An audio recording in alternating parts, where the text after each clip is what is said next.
کا جب ذکر ہوتا ہے جی کردہ ہن سامنے ہوویں، میرا جی کردہ ہن تو سامنے ہوویں تے میں درد پرانے چھیڑاں. اپنے جب ہوتے ہیں تو پھر نہ فرط جذبات پر بندہ قابو نہیں رکھ پاتا. حضرت ابو ہریرہ فرماتے میں نام لیتا ہوں میرا نام تو میری آنکھیں خود بخود آنسو برسانے لگتی ہیں. یہ جذبات ہیں میرے حضور کی اولاد پاک کے لیے. تیری نسل پاک میں ہے بچہ بچہ نور کا، تو ہے عین نور تیرا سب گھرانہ نور کا. حضور سید عالم کی اولاد کے بارے میں اپنے دلوں میں جذبات، حضور کے اصحاب کے بارے میں عقیدت کے، احترام کے، شوق کے جذبات. حضور نے ہمیں سبق دیا تھا، فرمایا 3 باتیں اپنی اولاد کو سکھانا، یعنی والد کے ذمے لگایا، ماں کے ذمے لگایا. فرمایا کہ تو انہیں قرآن پاک سکھانا، ایک اپنے نبی کی محبت سکھانا، اور ایک نبی کی اولاد کی محبت اپنی اولادوں کو سکھانا. یہ خود ابلاغ کرنا اس کام کا، یہ ڈیوٹی کرنا. تو ایک تو ان سے خاص پیار کرنا ہے. دوسرا، چونکہ اہل بیت نبوت کی جو بات ہے وہ گھر کی بات ہے، حضور کے مقدس اہل بیت کی بات ہے، ہمیں نہ ان سے سیکھنا بھی چاہیے. ہم سب کسی نہ کسی گھر کے فرد ہیں، اور ہماری آزمائشوں کا سبب ہمارے باہر کا کام نہیں، گھر کا مسئلہ ہے. گھر کے اندر جو لوگ سکون میں ہوتے ہیں وہ تو بڑا کام کر جاتے ہیں. زیادہ تر آدمی باہر سے نہیں ٹوٹتا، گھر کے اندر سے ٹوٹ جاتا ہے. حضور صلی اللہ تعالیٰ علیہ وسلم نے ہمارے اوپر یہ بھی مہربانی کی، فرمایا میں جا رہا ہوں اور تمہیں 2 چیزیں دے کے جا رہا ہوں. یا رسول اللہ صلی اللہ علیہ وسلم کون کون سی؟ فرمایا ایک اللہ کی کتاب قرآن دے کے جا رہا ہوں، اور دوسرا تمہیں اپنا خاندان دے کے جا رہا ہوں. اس کو دیکھنا، اس پر غور کرنا، حسنین کو دیکھنا، سیدہ فاطمہ کو دیکھنا، میری شہزادیوں کو، میری ازواج کو دیکھنا، اپنا گھر اس طرح مرتب کرنا جس طرح میں نے یہ اپنا گھر مرتب کیا ہے. اس طرح سب سے پہلی بات اہل بیت نبوت کے اندر جو آپ کو ملے گی وہ اللہ تعالیٰ کی عبادت ہے.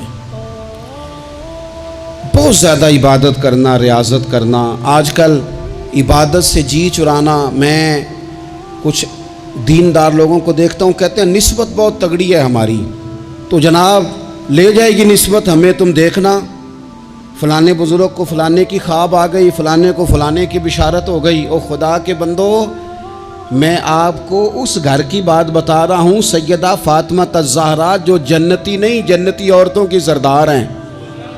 میں حسنین کریمین کی بات بتا رہا ہوں جو صرف جنتی نہیں، جنتی جوانوں کے سردار ہیں.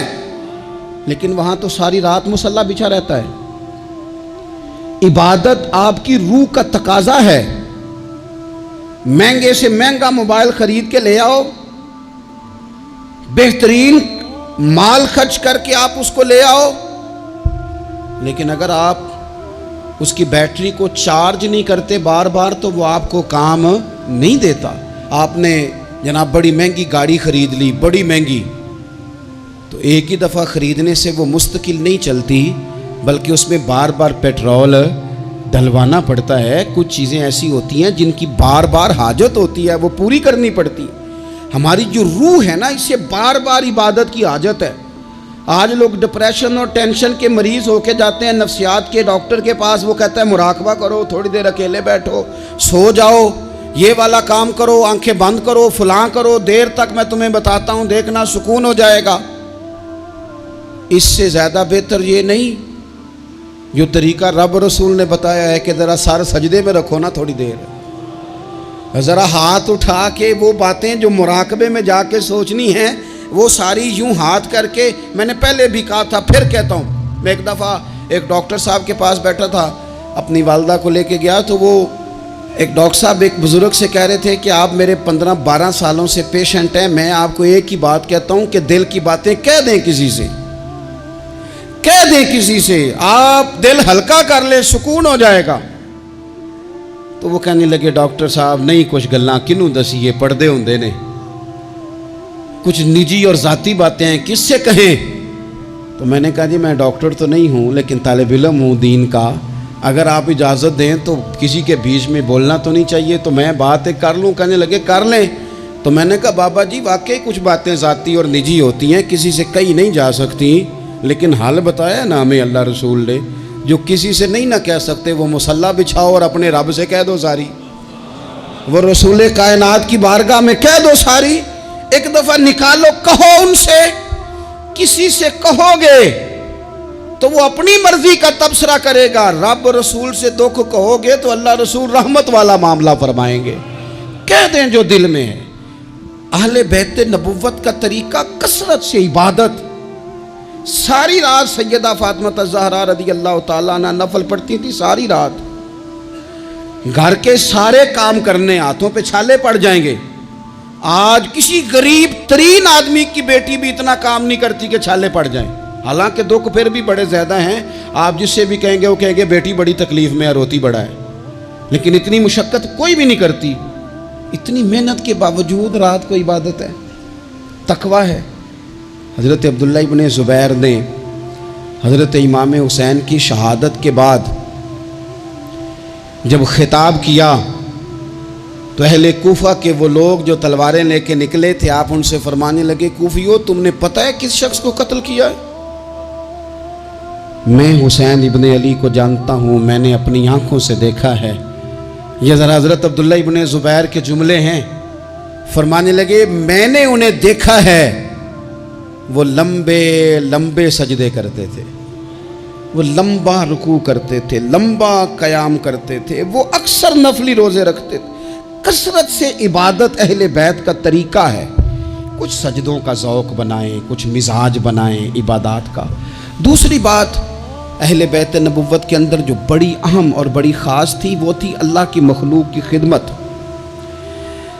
ہمارے ہاں کچھ لوگ دعائیں مانگتے ہیں پہلے، یا اللہ مجھے عطا کر، میں بڑا تیرے بندوں پہ نثار کروں گا، میں بڑا قربان کروں گا، میں بڑا دوں گا، لیکن پھر جیسے ہی ان کے پاس مال آتا ہے ان کے خرچے بھی زیادہ ہو جاتے ہیں۔ اللہ نے وسعت دے دی ہے، بڑا مال دیا ہے، گاؤں والے گھر سے شہر والے گھر آ گئے، اب مال تو اور زیادہ ہے، کہاں خرچ کریں؟ تو ٹھیک ہے، امام حسین فرمایا کرتے تھے ایک لمحے کے لیے، یہ سنو میرے امام کا قول، فرمایا کرتے تھے ایک لمحے کے لیے کسی غریب کی مدد کر، اللہ پورا مہینہ نفلی اعتکاف بیٹھنے سے تجھے زیادہ ثواب عطا فرمائے گا۔ کسی کے آنسو پوچھ، کسی کے آنسو پوچھ، غم حیات کے ماروں کا احترام کرو، غم حیات کے ماروں کا احترام کرو، غم حیات کے ماروں کا۔ اہل بیت نبوت کا اسوہ نور دیکھو، اللہ کی مخلوق کی خدمت، اللہ کی مخلوق کے ساتھ محبت۔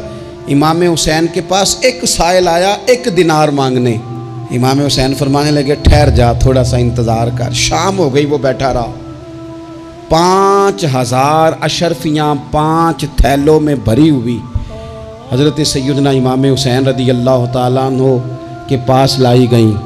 تو حضرت امام حسین رضی اللہ تعالیٰ عنہ نے نا، وہ اس نے تو دیکھے نا، مانگنے والے کو تو پہلے بندہ تلاش کرتا ہے کہ ٹوٹے پیسے ہیں کہیں، پھر دیتا ہے۔ امام حسین کے پاس 5000 اشرفیاں آئیں 5 تھیلیوں میں، اور بظاہر حالت یہ تھی اس وقت کہ 1 اشرفی بھی نہیں تھی دینے کے لیے۔ 5 تھیلیاں آئیں بھری ہوئی پیسوں کی، 5 کی 5 پکڑا کے نہ مانگنے والے کو، ساتھ فرمانے لگے معاف کرنا یار، تجھے شام تک انتظار کرنا پڑا ہے، یہ دیکھو خود بھیک دیں خود ہی کہیں منگتے کا بھلا ہو، یار ذرا معاف کرنا، تجھے شام تک انتظار کرنا پڑا۔ وہ جو مزاج ہے سخاوت کا، وہ جو انداز ہے سخاوت کا، اور یہ جو حضور سے انہوں نے لیا تھا نا، ایک دفعہ نا حضرت فاطمہ الزہرا رضی اللہ تعالیٰ عنہ اپنے دونوں شہزادوں کو لے کے نا تو نبی پاک کی بارگاہ میں گئیں۔ آتے ہیں نا بہت سارے نواسیاں نواسے آتے ہیں، کئی دفعہ ان کے ابا جی بھیجتے ہیں، کہتے ہیں لے جاؤ اپنی ماں کو تے نانے نوا کو حصہ دے وے تہاڈا۔ ویکھو جی مینوں کچھ نہیں چاہیے، جو دینا نے اپنی دھی نوں دینا نے، اور دینا بھی چاہیے، بیٹی کا بنتا ہے۔ اور میں درجنوں اور 20 بار کہہ چکا ہوں، جو 5 مربے کا مالک ہے اس کی بیٹی کا بھی حصہ ہے، اور جو 5 مرلے کے مکان میں رہتا ہے اس کی بیٹی کا بھی حصہ ہے۔ اور وہ بھی بڑے سمجھدار ہیں، جن سے حصہ مانگا جاتا ہے وہ کہتے ہیں تیرا بیاہ نہیں کیا، تیرا کہاں سے حصہ آ گیا، لے جا حصہ، پھر میرا مرے کا منہ نہ دیکھنا۔ تو میرا اس بیٹی سے مشورہ ہے کہ دیکھنا بھی نہیں چاہیے ایسے ظالم کا منہ، رہنے دو، جو شریعت کے اصول کی مخالفت کرے اور بیٹی کو حصہ نہ دے، نہ دیکھو منہ اس کا، کوئی ضروری ہے دیکھنا، لیکن حصہ لو۔ یہ وہ حصہ ہے جائیداد میں جو اللہ نے مقرر کیا ہے، اللہ کے رسول نے مقرر کیا ہے۔ یہ کسی شخص کے ایموشنل بلیک میل کرنے سے ختم ہو سکتا، یہ نہیں ختم ہو سکتا۔ بیٹی کی شادی کر دیا تو وہ جو 5 دفعہ بیٹے نے پیسے اجاڑے ہیں تیرے کاروبار میں، وہ بھول گئے؟ کیا کہا تھا میاں صاحب نے؟ کہنے لگے تیاں لئی پردیس وے بابل تے پتراں لئی جاگیراں، چپ چپ رہنا تے دکھ سکھ سہنا، بس تیاں دیاں تقدیراں، ساری جائیداد اس کو دے دے۔ اور میں نے یہ دیکھا ہے کہ بعد میں جو اس طرح کے ظلم کرتے ہیں وہ کئی ظلموں کا شکار ہوتے ہیں، انہیں جواب دینا پڑتا ہے۔ آمدام برسر مطلب حضرت سیدہ فاطمہ رضی اللہ تعالیٰ عنہ اپنے دونوں شہزادوں کا بازو تھاما، امام حسن اور حسین کا، اور حضور کی بارگاہ میں لے گئی، دنیا مانگنے نہیں، دولت کے لیے نہیں، جائیداد کے لیے نہیں، کہا حضور میں شہزادے لائی ہوں، میرے بچوں کو کچھ دیجئے۔ تو حضور فرمانے لگے فاطمہ، حسن کو میں نے اپنی ہیبت اور سرداری دی، اور فرمایا حسین کو میں نے اپنی جرت اور سخاوت دی، دے دی میں نے دونوں چیزیں۔ اللہ تبارک و تعالیٰ نے پھر ان کو حضور کی عطا سے وہ فیاضی دی، سخاوت، عبادت، اور تیسری بات غریب پروری۔ جو آدمی ان پڑھ اور غریب ہوتا ہے نا، وہ سمجھدار نہیں ہوتا، اس کے گھر کے برتن صاف نہیں ہوتے، اس کو چارپائیاں اچھے طریقے سے بچھانی نہیں آتی، چونکہ بیڈ شیٹیں تھوڑی ہوتی ہیں گھر میں، تو اس لیے عقل تب آتی ہے جب نوٹ آئیں۔ بے وقوفاں دے نوکر ویکھے دانش مند سیانے، یہ مطلب گاڑی گھر میں آ جائے تو چھوٹے چھوٹے بچوں کو بھی چلانی آ جاتی ہے۔ جس گھر میں موٹر سائیکل ہو بچوں کو سیکھنی نہیں پڑتی، لیکن اگر شے ہی کوئی نہ ہو، میں کسی شخص سے بیزار نہیں ہو سکتا، کیونکہ ایک ذرہ بھی تو بیکار نہیں ہو سکتا۔ غریب پروری، تھوڑا سا نا لوگوں پر توجہ۔ ہمارا لہجہ غریب کے حق میں، وہ سیانا نہیں، اسے بات نہیں کرنی آتی، اسے نہیں پتا کہ میں نے کس طرز کے ساتھ بیٹھنا ہے اور کس نخرے کے ساتھ میں نے پلیٹ میں ڈالنا ہے۔ بھوک زیادہ لگی ہو تو پھر تو بہت ساری ویسی چیزیں بھول جاتی ہیں بھائی۔ تو یہ سارا شعور تو تب آتا ہے جب بندہ برگر کھا کے دعوت پہ آیا ہو، تو پھر وہ تھوڑا سا سالن ڈال کے تو اس میں کانٹا رکھ کے تو کھڑا ہو کے گپ شپ لگاتا ہے، اس لیے کہ وہ روٹی نہیں کھا رہا ہوتا، ویڈیو بنوا رہا ہوتا ہے، وہ تصویریں بنوا رہا ہوتا ہے، اس کا لہجہ اور ہوتا ہے۔ لیکن غریب پروری، مسکین کے ساتھ بیٹھ کے کھانا، کبھی مزدوروں کے ساتھ تصویریں کھنچوانا، ان کی حوصلہ افزائی کرنا، انہیں کہنا کہ نظریں جھکا کے نہ جیا کرو، اٹھا کے جیا کرو، غریب آدمی کو پورا اس طرح کا بنا دینا کہ وہ غربت کے اندر بھی اپنے آپ کو عزت والا دیکھے۔ یہ اگر کسی نے سیکھنا ہے تو حسین ابن علی سے سیکھے، یہ حضور کی اولاد پاک سے سیکھے۔